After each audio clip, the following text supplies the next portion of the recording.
Good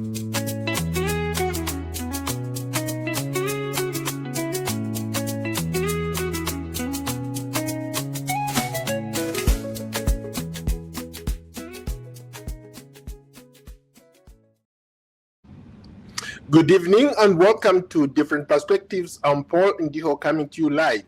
Tonight we are connecting two significant developments shaping US-Africa relations. First, Agoa, the African Growth and Opportunity Act, was recently extended for just 1 year. Second, I will look at the Lobito Corridor, a massive rail and port project moving Africa's critical minerals to global markets. One is policy on paper, the other one is infrastructure on the ground. So I have a special guest who is going to help us unpack all that later on in the program. But first, Agoa has restored duty-free access for African exports, but only temporarily. The short extension raises serious questions about long-term certainty for investors and exporters. At the same time, Washington is investing heavily in the Lobito Corridor, linking the copper belt of Central and Southern Africa to the Atlantic Ocean, seen as essential to supply chains, national security, and global competition. To help us unpack all this is a special guest, Dr. Sombo Muzata, a US-based Zambian political scientist and assistant professor of political science at James Madison University right here in Virginia. Hello, Dr. Sombo. Welcome to Different Perspectives. Hello, Paul. Thank you so much. I'm glad to be here. It's been a while since you and I last talked. How are you? Doing okay. I'm doing fine. It's been freezing out, and today there's quite strong winds, so I'm going to avoid to be outside. I'll be indoors. Okay. I'm doing well. Thanks. Terrific. Okay, let's get into it. Let's look at Agoa, maybe from what you've been reading about. What does this extension mean? You can look at it maybe legislatively. What does this renewal mean for those countries that have been trying to export goods to the United States? Yeah, I think it's commendable that a renewal has been put in place now. I think the one that was there, the last extension went on until September, I think end of September 2025.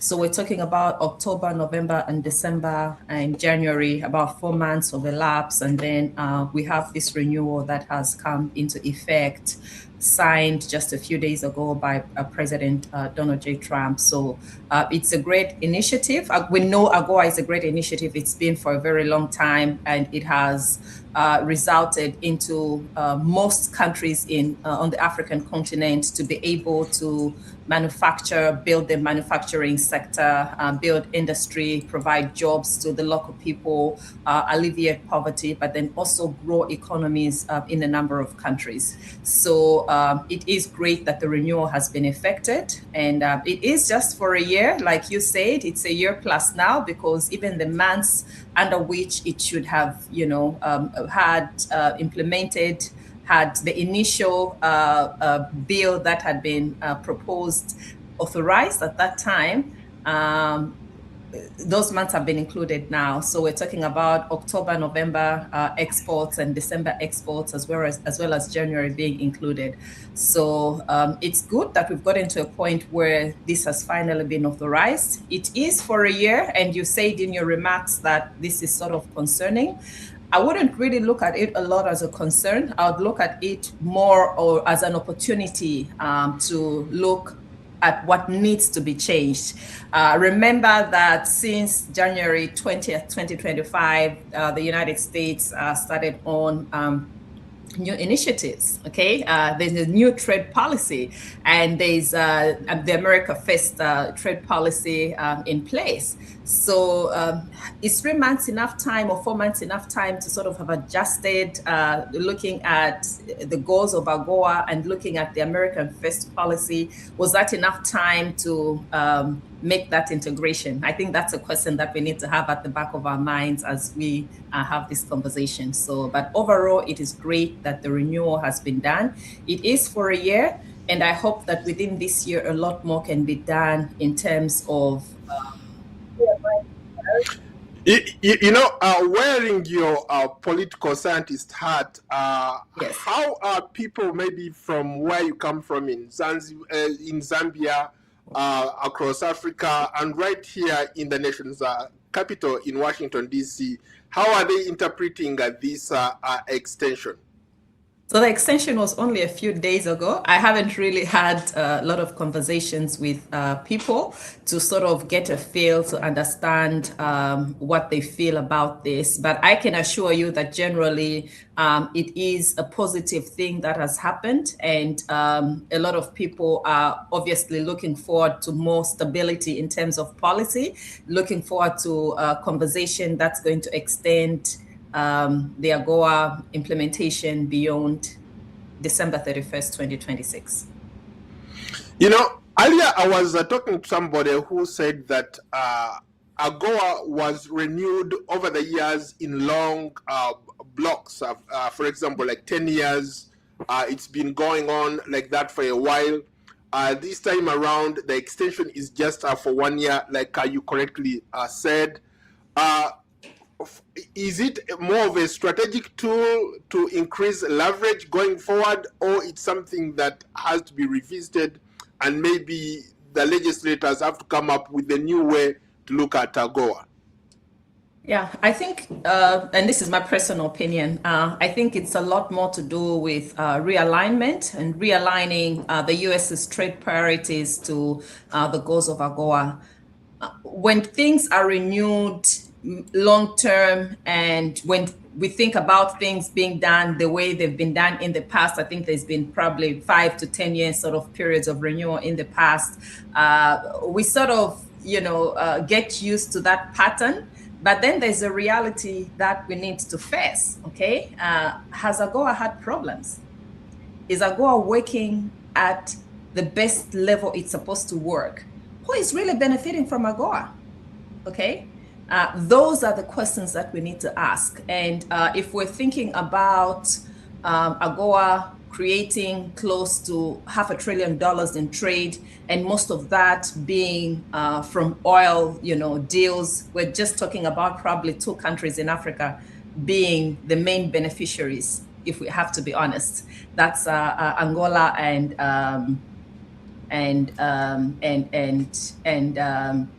Nigeria. Okay. My screen just went blank, so I sort of zoned off a little. I'm sorry about that. Yeah. So if we're to be very critical, we need to ask ourselves questions. Has Agoa been working the way it's supposed to work? Who is it really benefiting? What changes can be made to it? What are the countries that are beneficiaries of Agoa doing to ensure that they strategically position themselves to be able to benefit from the full scope of what the deal entails? So there's a number of questions that we can ask. And in asking those questions, we need to know that, most likely some countries may not be meeting the needs that they're supposed to meet. And there's a lot more that they can do. So is this 1 year period a period that gives us a time to sit and think what can be done differently? What are the different countries that are supposed to be benefiting from Agoa doing for them to position themselves so they can benefit from the full breadth and scope of what the trade agreement entails? So that's what I'll be looking at. Yeah. You just brought up a very interesting point. You talked about how there are some countries that have benefited enormously from this relationship, and there are those countries that are part of this quote-unquote initiative but haven't benefited from Agoa at all. There are countries who have been kicked out as a result of maybe not being compliant with some of the terms that they set forth. What can you tell our viewers about some of these interesting relationships? Who are benefiting and those who are not benefiting from this initiative? Yeah, okay. Yeah, I think for starters, I alluded to Nigeria and Angola being primary beneficiaries because of their oil exports. There are other countries like Lesotho. I think Lesotho does a lot on textiles. They've been a large beneficiary. Kenya has also been a beneficiary on that.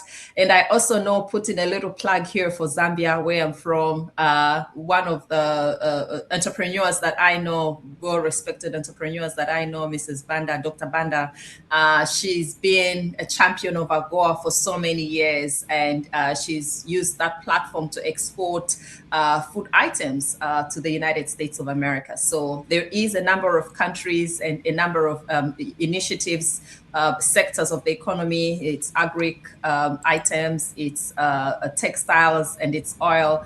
And yeah, so but coming to those that have not been able to benefit from AGOA, or those that have been kicked out, that's also a very, very important conversation that needs to be had. And it's a conversation that probably would draw sort of a comparison between the way China trades with Africa, or the way Chinese policy operates in Africa, and the way US policy operates. So AGOA has very strict requirements, okay? And some of those requirements require a political pluralism, for example, and respect for human rights, okay, to be embedded in there. So if a country is not adhering to those things, then they have to be put on discipline. It's the terms that have to be followed. You know, there are some countries that have not taken advantage of this. For example, there are countries that initially were part of this, but somehow they fell off the chain for unforeseen reasons. Some did not, or they were sending products that did not meet the US standard. If you are to look at it from that angle, what are some of those maybe important minerals or important fabrics that Africans can export to the United States? Is it an open for all? Can anybody send stuff to America, to sell stuff in America? Now, that's a very practical question that I might not have a response for, but I do know that each country has a system that they have devised and developed for ensuring that the standard specifications for the United States are met. So there are chambers of commerce in countries, and beyond the chambers of commerce in the respective sending countries, there is also standards organizations. I know that we have in Zambia, the Zambia Bureau of Standards, for example. So all those sort of certification processes need to be undertaken, and then individuals also need to be part of trade associations that sort of build capacity for you to be able to export. So I don't think that it's everybody who can export. It's individuals that have been trained, and individuals that fulfill certain requirements. Is your firm registered? That's just the simple basic thing, okay? Are you operating a legal entity, okay? Are you adhering to the basic minimum requirements that you need to adhere to in your manufacturing process? And does that meet the standards that have been put forth? So in terms of the agreement itself, it's very detailed. It's got stringent requirements in terms of quality, because the goal is to protect people's lives. So all those are things that need to be put in place. If individuals in their home countries are not able to meet that standard, then it becomes very difficult for them to participate. But I know that each country has its own process in place that gets individuals to be in the front, or in the space where they can be able to participate as exporters. Some people who have criticized AGOA talk about the level of corruption involved in becoming part of this. At a country level, you have people, if you don't have connections, chances are that you cannot export. And in most cases, it's almost impossible for you to export if you don't have connections with the government. You have done a lot of work when it comes to accountability. Some of these things, this is your cup of tea. How important is accountability when it comes to trying to ship or export goods to the United States? Thanks a lot, Paul. I love to say that accountability is the backbone of everything. It is the backbone of national development. It is the backbone of economic development. Okay, when systems become corrupted and individuals are not able to fully participate in the system, at the end of the day, it's not only those individuals that are being fixed, for lack of a better term, that stand to lose. It's the economy as a whole that stands to lose, okay? Because if a person really has a brilliant idea and they are really supposed to be working on exporting some of the goods and services, probably they would have employed a lot more people. They would have contributed to alleviation of poverty. So accountability is very, very important if you want to ensure quality services. We don't need to get individuals that are politically connected, to be able to participate in these initiatives. I believe it has to be done on merit. And I know that for the most part, that is a challenge in most countries. You find that it's just a few individuals, perhaps because they are vocal, and perhaps because, like you have rightly said, they are politically connected and they can be able to talk to somebody in the Ministry of Commerce, and that person will connect them to another person, and then they'll be able to get their things on the market. It doesn't have to be like that. We need to get to a point where we can give opportunities to everybody. And I think because of that same way of doing things, that's how come we've been seeing sort of a lot more of, I wouldn't say a backlash. We've been seeing a lot more of a demand for accountability and stopping some of these processes so that investigations can be done. Yeah. So accountability is important. Going back to your country, Zambia. Zambia has also been a part of this program for a while. It has also benefited enormously. You earlier referenced somebody that you know who has worked very closely with Agoa here. What does it mean for an ordinary person like your friend to export goods to the United States? I think it's a plus. First, she's been creating jobs for people, the people that work in her factory. She's created jobs for a number of them. So basically contributing to alleviating poverty, but then also it's contributing to the GDP of the country that is counted as an export, and it goes into that equation. So for an ordinary person, an ordinary Zambian, the renewal of Agoa should be something exciting, and it should be something that sparks interest in everybody. Can we get a lot more people to be involved in this? Which other sectors can we explore? And I really like it that you've asked what this means for Zambia, and it's basically what personally I've been thinking about over the last few months as these conversations have been going on. I've been thinking about the expansion. We're talking about critical minerals. Okay, we have oil as part of Agoa. We have some agri export and textiles. Do we have critical minerals as part of that? And probably that should segue us into the libido corridor discussion. But it means a lot. It should mean a lot to individuals that are genuinely interested in trade.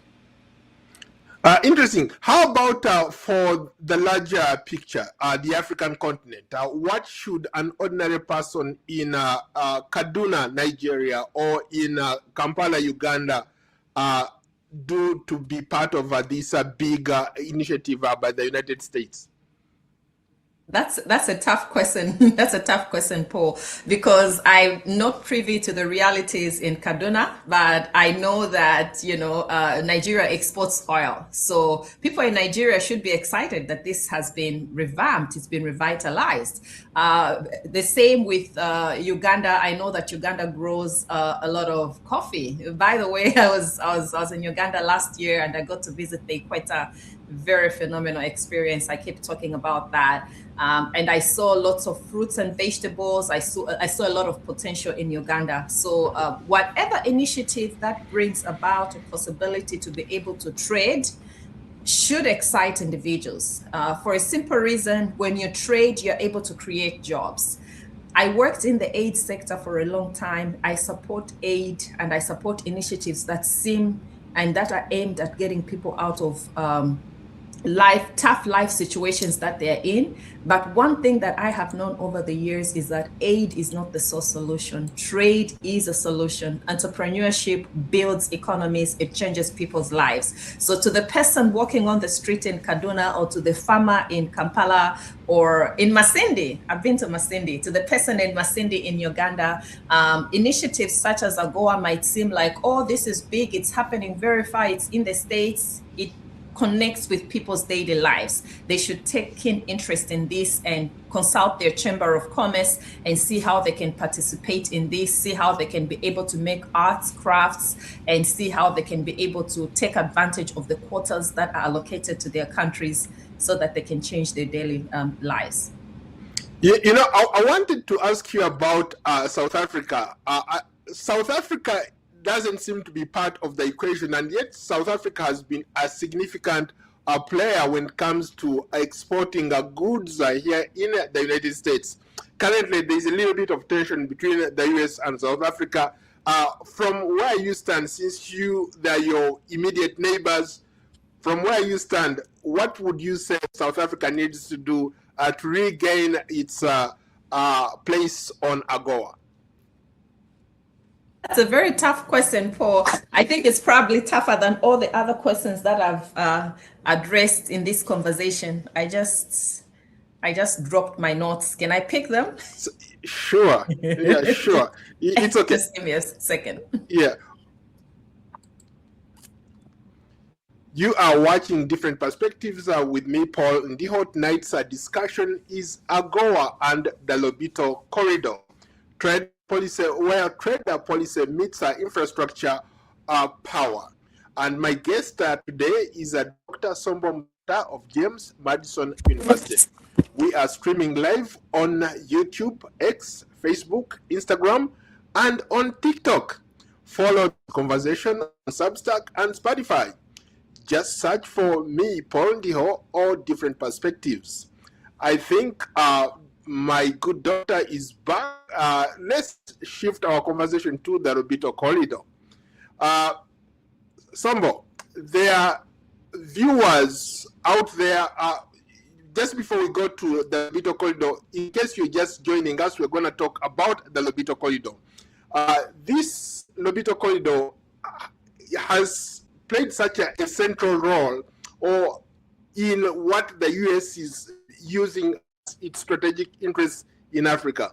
They're investing heavily in this project. What can you tell us about the Lobito Corridor, this railway port infrastructure that is being constructed as we speak, that connects Angola, South Africa, Zambia, and the DRC?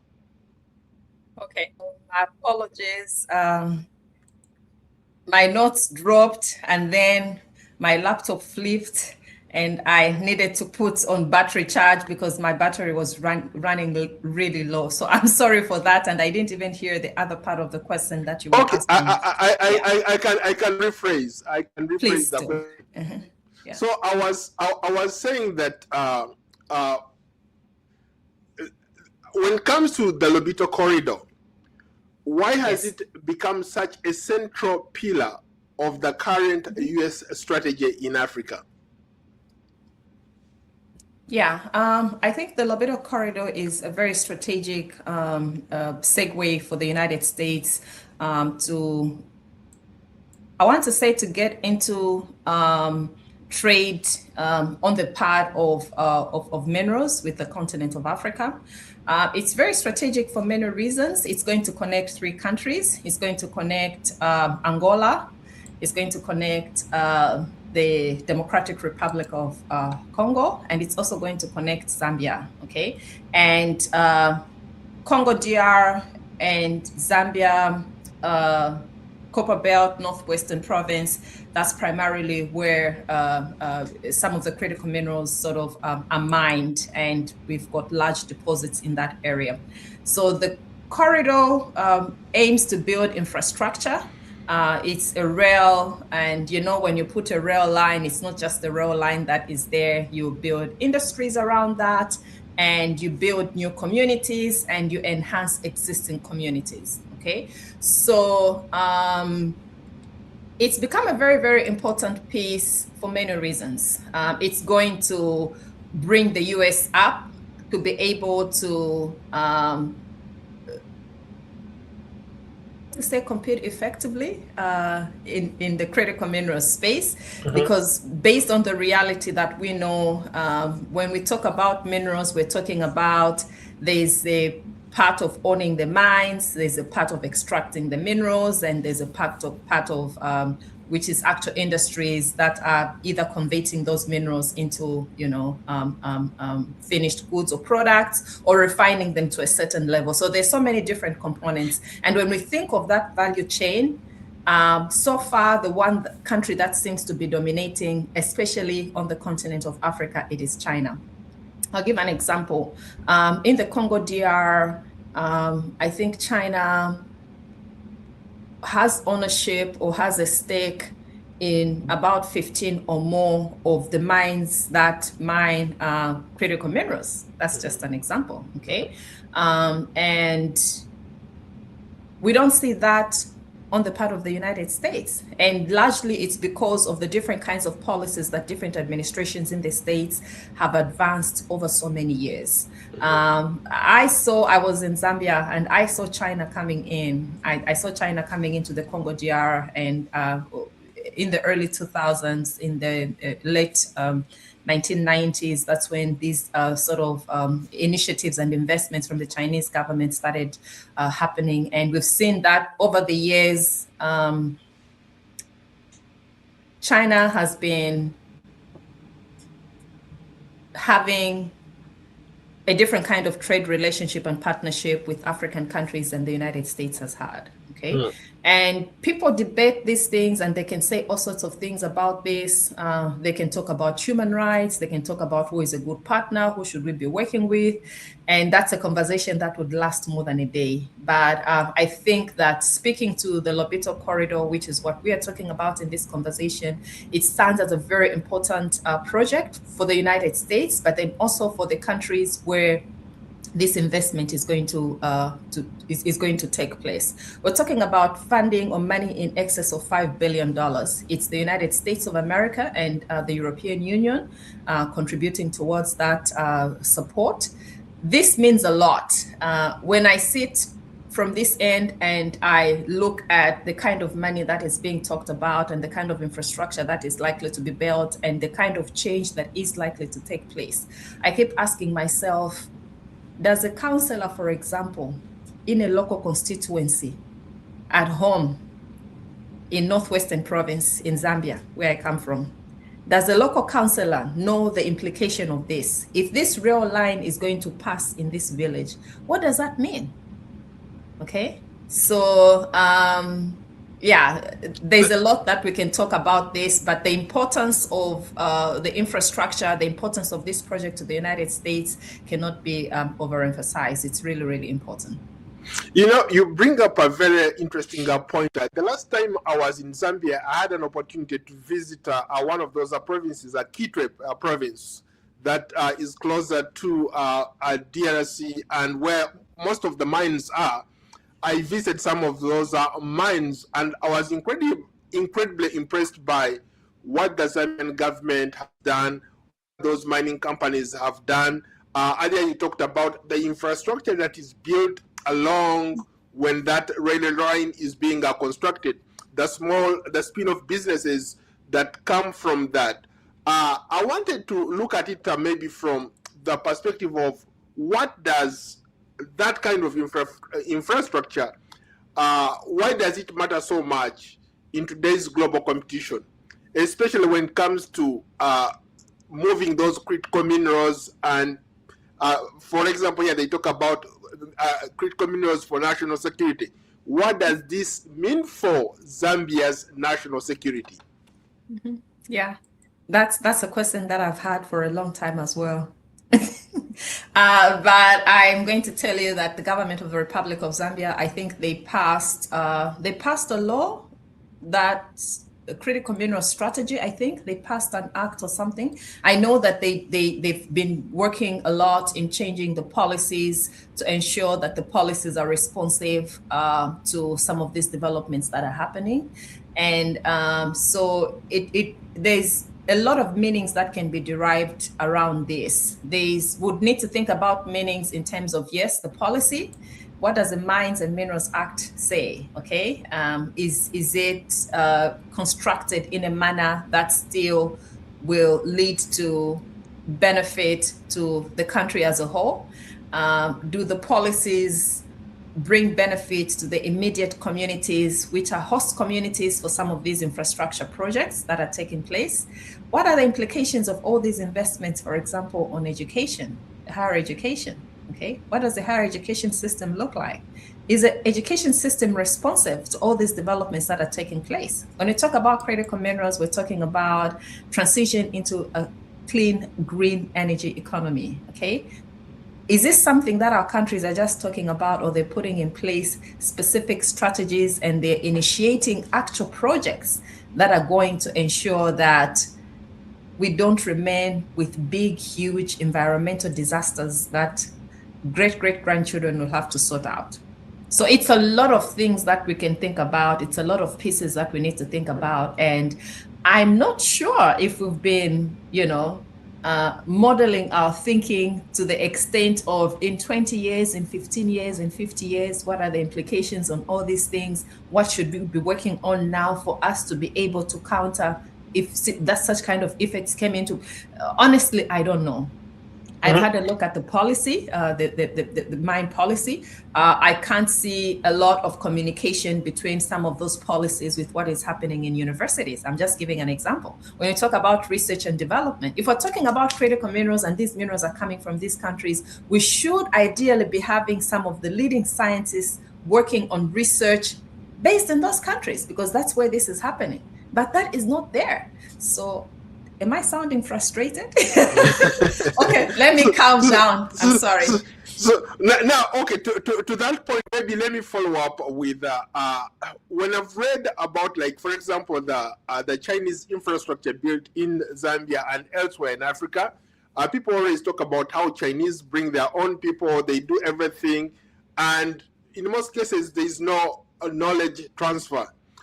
In this particular case, when these projects are constructed, when this railway line is constructed from DRC through Zambia all the way to the Atlantic Ocean in Angola, is there a mechanism that has been put in place by both governments to create jobs, to train the next generation of people who are going to be supervising those railway projects, who are going to be supervising those mines once everything, is wrapped up? I hope so. I'm saying I hope so because I don't really have a clear answer to that. But I want to believe that initiatives are being put in place to ensure that the benefit from constructing and then also from managing and running these projects spills over to the people in our countries. I really hope that that's what this is like. And I hope that our people are understanding that we're not just building a rail line, okay? This is not just a project that's going to take place like 5-10 years, the rail is going to be built. It's the questions that you have asked. It's long term. We're talking about sustainability here, okay? How are we going to ensure that these huge, massive projects are taken care of and we don't have to be calling every time experts, that came and constructed them to come and resolve small problems?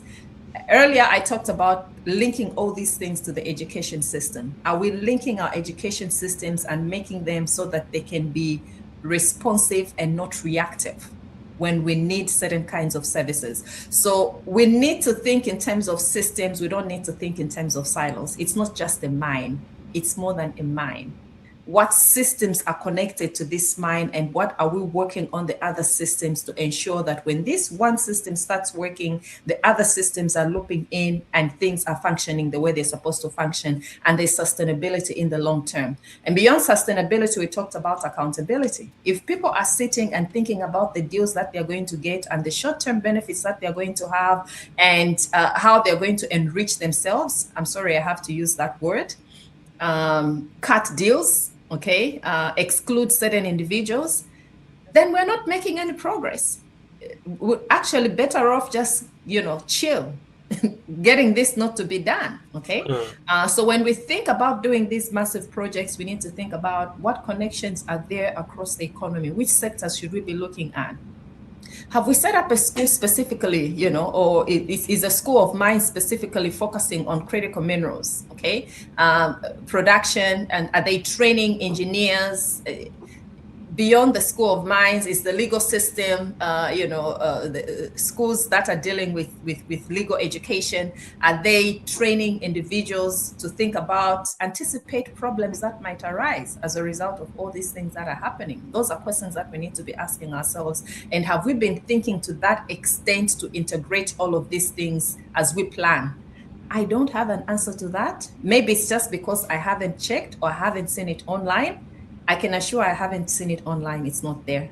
So the conversation needs to be, yes, the conversation needs to be an open conversation. It needs to be a conversation that first makes us uncomfortable as people, because as long as we are comfortable and we are happy, then we should know that there's something wrong. We need to be uncomfortable to face the reality where we are at right now. Are we doing things the way we're supposed to be doing them? What difference should we make? We need to write a new story. We have an opportunity to write a new story. Is that the way we've been thinking about this? I think a lot about mines. I was born in a mining town in Zambia. My parents briefly lived in a mining town. That's the most polluted place I hear in Kabwe, and there's a lot of other people that live in Kabwe. Whenever I think about infrastructure, I think about mining, I think about critical minerals, I can't stop to think about Kabwe. That's a good point, because impacts. Yes, yeah. In fact, I've done a story about the environmental impact in Kabwe. To this day, people are still, getting sick of some of the things that they don't know what happened. So are there, to that point that you just made, since you're from Kabwe, I'm sure you know people who have had to undergo. I'm not from Kabwe. I'm going to refuse. I'm not from Kabwe. Okay, well taken. Since you grew up in Kabwe, right? I did not grow up in Kabwe. I grew up in Chipata. Okay, never mind. Let's move on. But very briefly touch on the environmental impact the people of Kabwe have, Yes. Mm-hmm. Yeah. So I'm sorry, Paul, that I cut you, and I would refuse vehemently. I'm not from Kabwe. I never grew up in Kabwe. I passed through Kabwe, and for the simple reason, I don't want to be associated with the lead poisoning that is there. It's just it's a terrible mess, and people have been treated badly because of these large, massive investments that have taken place in the past in some of these areas, and weak government policies, and not having individuals that can really stand up for them. So so there's a lot that's been going on in Kabwe. I think the cleanup has not been done yet. People are still suffering from the impacts of environmental degradation as a result of mining. As we're thinking about these critical investments that are taking place, these infrastructure projects and whatnot, they do environmental impact assessments, okay? And are we building enough capacity in civil society to ensure that they can actually hold the government accountable? Who is going to hold the mining investors and investors in these sectors accountable for all these investments, and if things don't go the way they're supposed to be going? So there's a lot of moving pieces, and I think we need I hope that we do have people that have been sitting down and have been thinking through some of these things. I'm not just saying this to sound negative, to be a critic.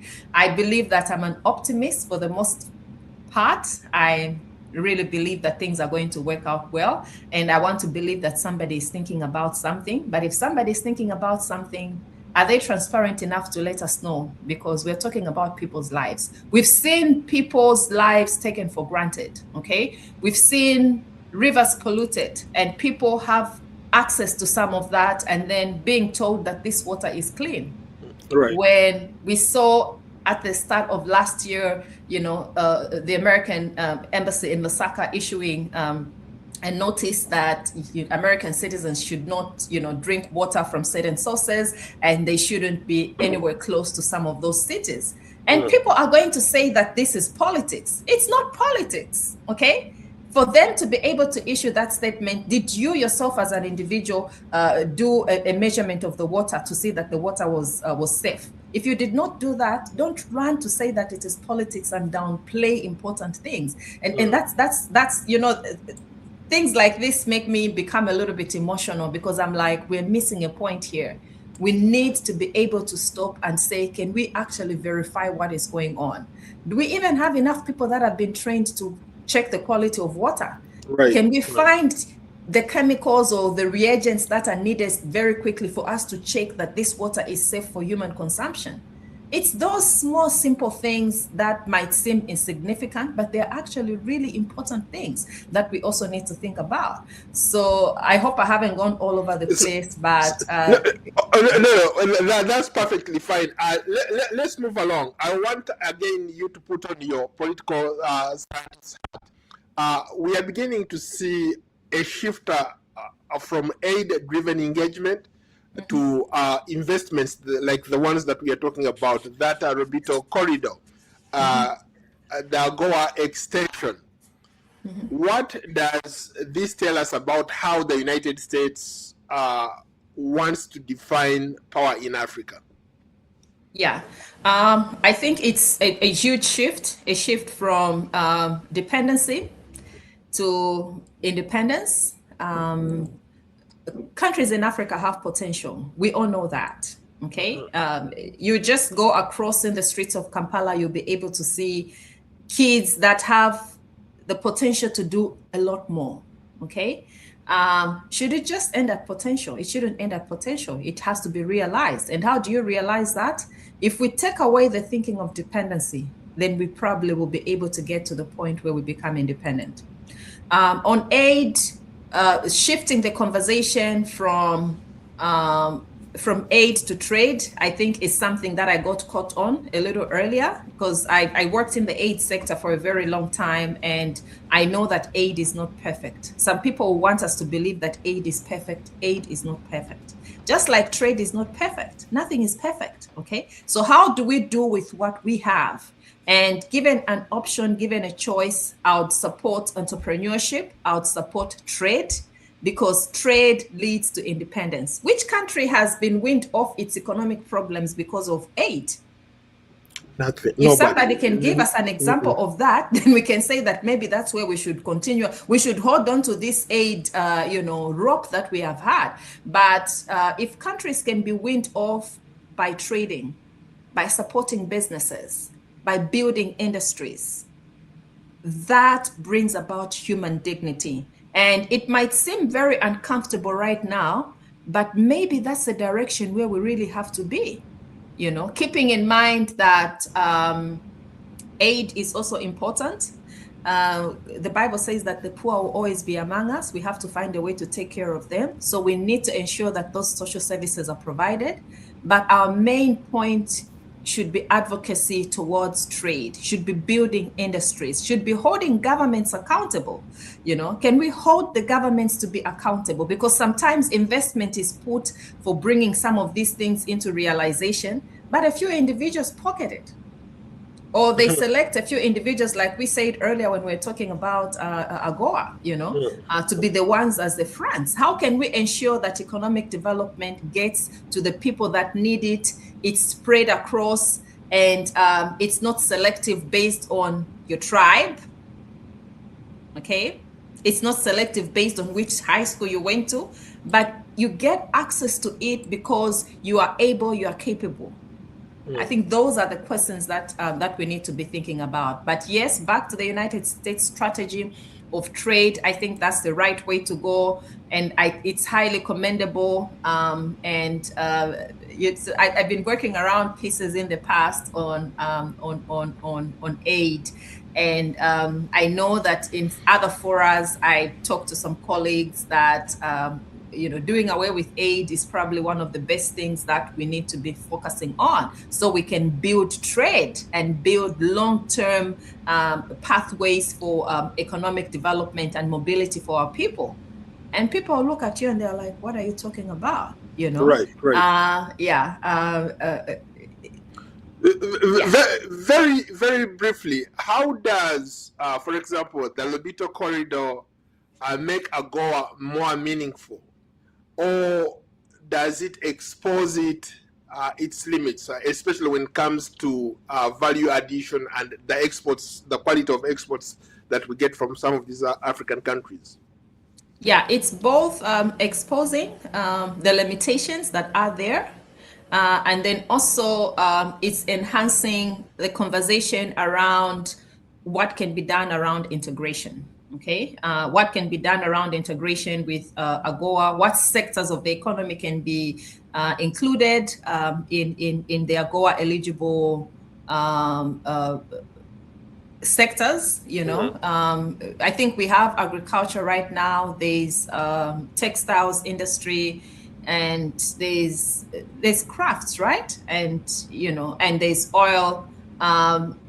If, for example, certain kinds of minerals are included, what would that look like and what would that mean? Okay, it means that a new set of rules have to be written specifically for those kinds of minerals that have to be included, if at all there's going to be an expansion in the scope.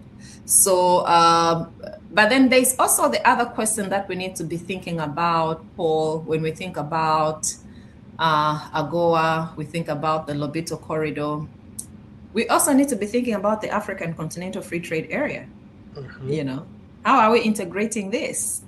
So there's just so many pieces that we need to be thinking about, and I'm not sure if we've been sitting down and deliberately thinking about these pieces.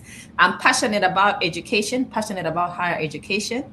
It's a huge shift, having been in the aid sector for so many years and now in the education sector the last 10 years. As a student and as an assistant professor, I always think, how is this being interpreted in the classroom? How is this being integrated in the curricula, for example? Okay, I teach in the Master of Public Administration program, and my interest all the time is to see, are we fulfilling the competences that we have to fulfill for us to maintain our accreditation? That's just an example, okay? In this case, when we think about AGOA, we think about the Lobito corridor, we think about the African Continental Free Trade Area. To what extent are the curricula and syllabi in the subjects that are being taught in these countries, to what extent are they reflecting these realities? Interesting. Very briefly, we're almost out of time, but Okay. if you will, talk about the Africa Free Continental Trade Area. There are a lot of people who argue, for example, that instead of most African countries looking outside, maybe they could look internally, let them become parochial in a sense that they focus on doing trade with themselves. Is that a possibility? I would say that it's looking both inward and outward. It's very important because no single country has the capacity to manufacture everything. That's one of the first lessons that we learn in economics. We learn about scarcity of resources.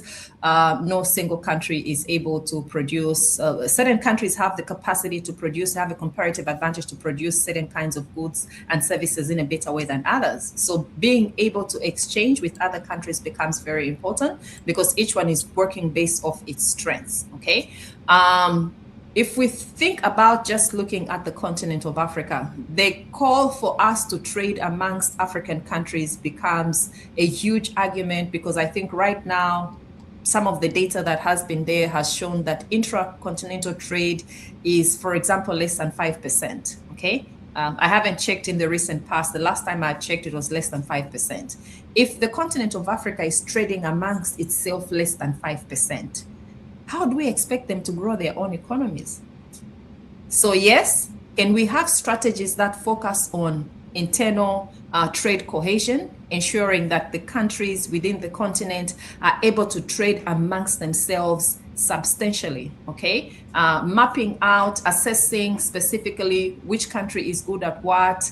I'll give you an example. Whenever I go to South Africa, and I love to buy the nice, they have those beads for the neck, nice, beautiful beads, okay? And they also have, they can make for the head. The way they make them in South Africa is different from the way they make them in Kenya. I worked for an organization and I used to work in Nairobi, Kenya for extended periods of time. The way they make them in Kenya is different from the way they make them in South Africa. You can say it's art, it's the same, it's beads, but they're doing different things. Okay. So we can see from that simple example that it can be the same material, but others are going to use it differently and they're going to come up with a different product.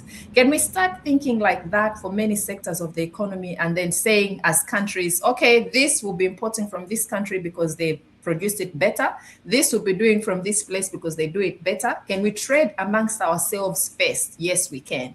And now can we trade with the rest of the world? Because that becomes very important. It brings about technology exchange, knowledge transfer, and those are important things that we need as countries to grow. Okay, so it's looking inward, trade amongst ourselves. I'm a proponent of free trade within the continent of Africa. Many years ago, I was going to Ghana and I had to process a visa. I was mad, like mad can be. Why do I need to get a visa for me to go to Ghana and wait for so many days for this visa to be processed? I hear that Zambia now has an agreement with Ghana, and most of the countries have been coming up with initiatives to be able to process visas on arrival. Travel facilitates trade. You cannot trade if you can't travel. So there's so many pieces that we need to think about. And I'm sorry, I'm using my hands so much. There's so many pieces that we need to think about. We need to ensure that our people can travel freely so that they can be able to trade. Can we travel locally, internally, within the continent? Okay, there are some countries and some blocks, regional economic coalitions that have done a great job. Okay, and I'm always going to put a plug for Zambia any time of the day. You know, we have SADC. Zambia is a member of SADC. We have the Southern African Development Community, SADC.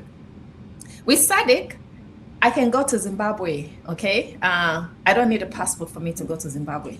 We have made it easier for individuals to be able to trade, for individuals to be able to continue certain processes. Okay, I can travel into Zimbabwe without a passport. Okay, and a person will be like, wait, what is she talking about? I'm actually talking about this from personal experience. Okay, I handed over a few years ago, since many years ago, my passport to the British High Commission so they can go process my visa in Pretoria, and I needed to be in Zimbabwe for work. Okay, I went to the passport office and I explained my situation. I went with my ID. They were able to process a travel document for me. So 2 processes were taking place at the same time. My visa to the United Kingdom was being processed in Pretoria. I was able to travel to Zimbabwe and go and work. Okay? Can we make those things possible? It doesn't have to be so much. Okay? And just commending SADC for the great work with that. We can move across our borders. We can facilitate trade. It's not perfect, but personally, I believe that we've done a great job with ensuring free movement of people. If you can't travel, you can't trade. You need to be able to get out. Yes, e-commerce, you can, even e-commerce, it's facilitated on movement, okay? So can we have countries, regional blocks facilitate trade amongst their people? Can we have a single passport? There's been that conversation. I haven't followed up on it over the last, the AU passport over the last few years, but can we ensure that people can travel? Because if people can travel, then they can trade. Can we remove the barriers to travel amongst ourselves within the continent so we can trade a lot more with ourselves, with our neighboring countries? Okay, there's a lot more that can be done, and there's a lot more that governments can do. There's a lot more that civil society can do. There's a lot more that institutions of higher education can do. We only have one continent. We only have, the countries that we have. We can make them places that are exciting. And I believe that we are headed in that direction. Well, if I hear you correctly, you seem to suggest that we need a free travel and a free trade across the continent. We'll leave it there. Thank you so much, Dr. Sombo Mzata. Well, thank you for having me. It's been a pleasure. As Agoa opens up the market, the Lobito corridor builds the road infrastructure. So together they show trade policy and infrastructure and how they are reshaping the power and partnerships between Africa and the United States. May my sincere thanks to Dr. Somba Muzata for joining us tonight, and to our viewers, thank you so much. Be sure to follow me on YouTube, X, Facebook, Instagram, TikTok, LinkedIn, Spotify, and Substack. Just search for Paul Ndiho or Different Perspectives and subscribe or share and keep this conversation going. For now, so long from Washington. Stick around for a minute. Let me make sure that everything is fine before I let you go. Thank you.